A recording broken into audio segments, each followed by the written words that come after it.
Hi, ഇപ്പോൾ നമ്മൾ കാണിക്കുന്നത് ഒരു ഓപ്പൺ വീഡിയോ ആണ്. അതായത് നമ്മളെ കസ്റ്റമർക്ക് കിട്ടിയിട്ടുള്ള ഓപ്പൺ വീഡിയോ ആണ്. അതായത് നമ്മൾ അവിടുന്ന് അവർ കോട്ടൻ്റെ നല്ല അടിപൊളിയായിട്ടുള്ള നല്ല ക്വാളിറ്റിയുള്ള കോട്ടൺ മെറ്റീരിയൽസ് ആണ് കേട്ടോ. അപ്പോൾ നമ്മൾ അതുപോലെ തന്നെ 2 ടൈപ്പാണ് അവർ വാങ്ങിയിട്ടുള്ളത്. അപ്പോൾ അതിൻ്റെ ഒരു ഓപ്പൺ വീഡിയോ ആണ്. അപ്പോൾ അതിൻ്റെ കൂടെ ഞാൻ ഇതിൻ്റെ റേറ്റ് ഡീറ്റെയിൽസൊക്കെ കൊടുക്കുന്നുണ്ട്.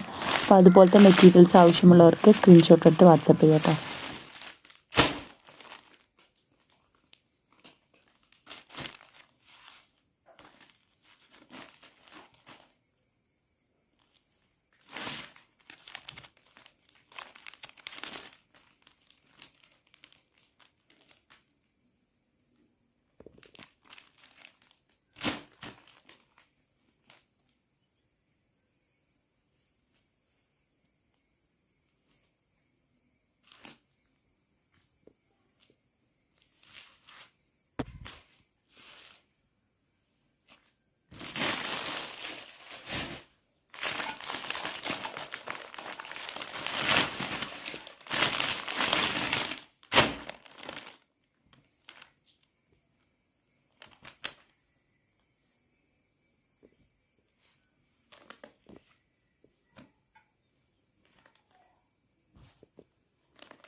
ദൈവമില്ലേ ഞാൻ അവിടെ അങ്ങനെ വെച്ചിട്ടുള്ളൂ.